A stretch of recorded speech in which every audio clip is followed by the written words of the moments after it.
Assalamualaikum warahmatullahi wabarakatuh. Kembali lagi di channel PKH Tarik Sidoarjo, channel yang memuat informasi seputar bansos PKH, BPNT atau sembako dan juga bansos-bansos lainnya.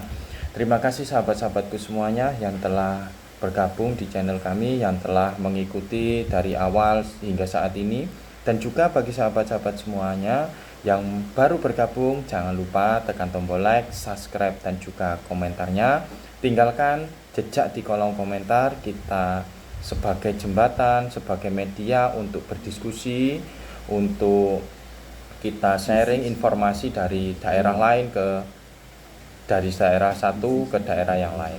Itu sahabat-sahabatku semuanya. Baik sahabat-sahabatku semuanya, hari ini kita akan membahas tentang bansos tahap 3 dan juga pengaruhnya bansos ini dengan relevansinya dengan verifikasi komitmen yang sedang dilakukan.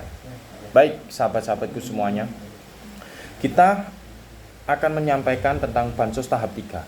Bansos tahap 3 ini periode 2026, periode Juli, Agustus, September ya.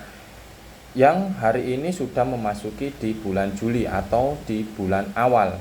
Yang biasanya sahabat-sahabatku semuanya, bulan awal ini verifikasi secara menyeluruh, verifikasi secara melekat kepada data-data sahabat-sahabatku semuanya, baik yang data yang lama maupun data yang ada mengalami perubahan. Itu sekarang proses verifikasi oleh tim yang ada di Kementerian Sosial. Nah, apa dampaknya sahabat-sahabatku semuanya apabila data kita tidak valid, apabila data kita ada selisih? Ya, ada yang keluar, ada yang masuk, seperti itu. Nanti mengakibatkan itu anomali atau data error, inklusi error, yang menyebabkan bantuannya tidak bisa dicairkan di tahap 3 ini. Bagaimana kita mengetahui?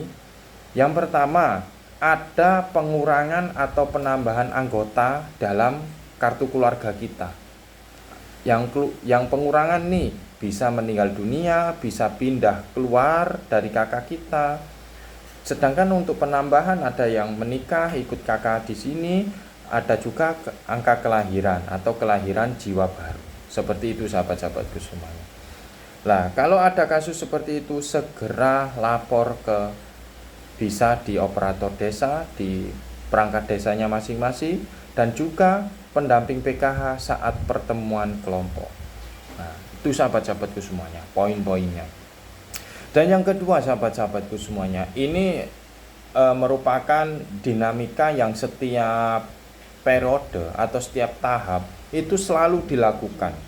Dan sahabat-sahabat penerima manfaat ini tidak hanya menyeluruh, hanya menerima. Data saya ada, nama saya ada, tinggal menerima bansos.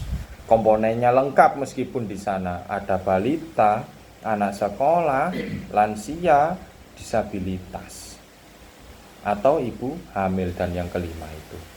Nah, meskipun komponennya lengkap, tetapi sahabat-sahabat ini jarang mengikuti kegiatan-kegiatan yang seharusnya sahabat-sahabat semuanya ikuti. Yang pertama, sahabat-sahabatku semua, ini dilakukan setiap bulan oleh teman-teman pendamping kita, yakni pertemuan kelompok. Pertemuan kelompok sahabat-sahabatku semuanya dilakukan setiap bulan, entah itu di awal, di tengah, atau di akhir setiap bulannya. Tidak lama sahabat-sahabatku semuanya. Pertemuan kelompok bisa dilakukan di rumah ketua kelompok atau dikumpulkan jadi satu di balai RW, balai RT, atau balai desa, atau balai kelurahan. Itu sahabat-sahabatku semuanya. Tenggang waktunya juga tidak lama sahabat-sahabat semuanya. Kisaran 2-3 jam pertemuan, 1 bulan sekali. Itu sahabat-sahabatku semuanya. Nah, bagaimana Pak kalau tidak bisa hadir? Bisa diwakilkan anak-anak kita atau yang ada dalam satu kakak untuk hadir. Di sana pertemuan kelompok, informasi-informasi terbaru yang disampaikan pendamping. Itu sahabat-sahabatku semuanya. Yang kedua sahabat-sahabat, relevansinya apa dengan bansos? Ini adalah yang paling juga salah satu menyebabkan bansos tidak cair. Verifikasi komitmen. Nah, ini Ada 3 verifikasi komitmen sahabat-sahabat semuanya. Yang pertama, verifikasi pendidikan, verifikasi kesehatan, dan juga verifikasi kesejahteraan sosial atau lansia.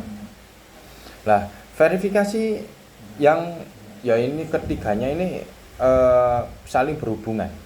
Misalnya dalam satu keluarga mempunyai tiga-tiganya ini, ada anak sekolah, ada anak usia dini atau ibu hamil, ada kesejahteraan sosial atau lansia.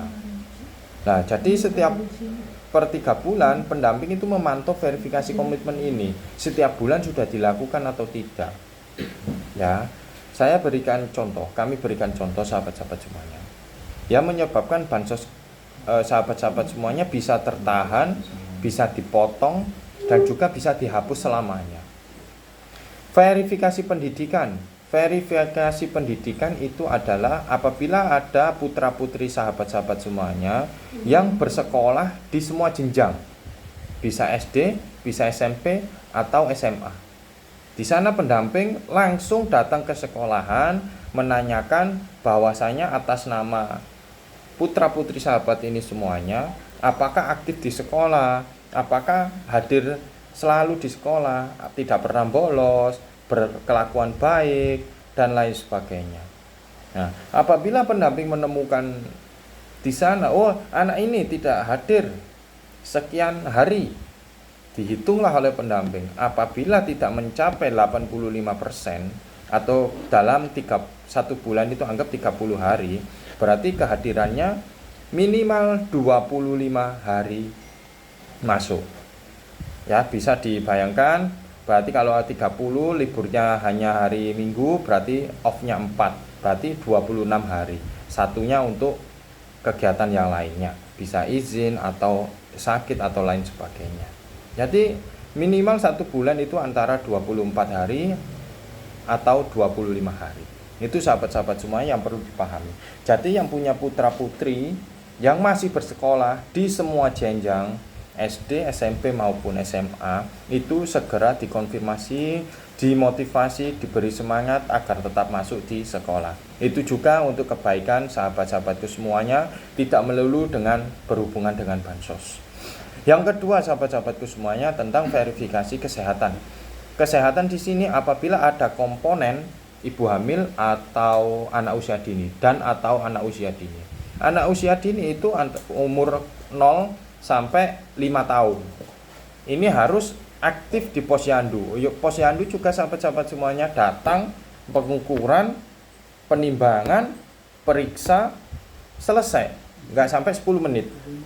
Itu sahabat-sahabat semuanya. Ya, kalau prosesnya nggak sampai 10 menit. Yang bikin lama adalah antrinya. Itu sahabat-sahabat semuanya. Begitu pula sahabat-sahabat semuanya dengan lansia. Lansia di sini ada posyandu lansia. Ya. Jangan harap sahabat-sahabat semuanya penerima bansos itu hanya menerima menunggu, sudah 3 bulan, pasti bantuan saya segera cair. Pasti seperti itu kebanyakan sahabat-sahabat kita. Ayo kita rubah bersama-sama sahabat-sahabat semuanya, kita tetap memenuhi kewajiban sebagai penerima bansos. Kalau tidak mau dan merasa keberatan, ya sahabat-sahabatku semuanya, ayo kita bareng-bareng kita mengajukan diri, saya tidak berhak menerima bansos. Agar sahabat-sahabat kita yang belum memenuhi, yang belum mendapatkan bansos, yang benar-benar lebih layak daripada kita semuanya itu bisa masuk dalam kuota penerima bansos, PKH, BPNT atau sembako, dan bantuan-bantuan lain sebagainya. Itu sahabat-sahabatku semuanya. Dan yang terakhir sahabat-sahabat semuanya, jangan percaya berita hanya sekali baca sahabat-sahabatku semuanya. Hari ini cair, hari ini klik ini bisa mendapatkan bantuan sekian ribu, sekian ratus ribu. Jangan percaya seperti itu sahabat-sahabat semuanya. Lebih baik konsultasi atau hubungi ke pendamping atau perangkat desa yang membidangi tentang bansos. Tanya apakah informasi ini sudah benar, valid, dan bisa dipertanggungjawabkan. Itu saja sahabat-sahabatku semuanya. Jangan lupa tekan tombol like, subscribe, dan juga komentarnya. Kita berdiskusi di kolom komentar. Terima kasih. Wassalamualaikum warahmatullahi wabarakatuh.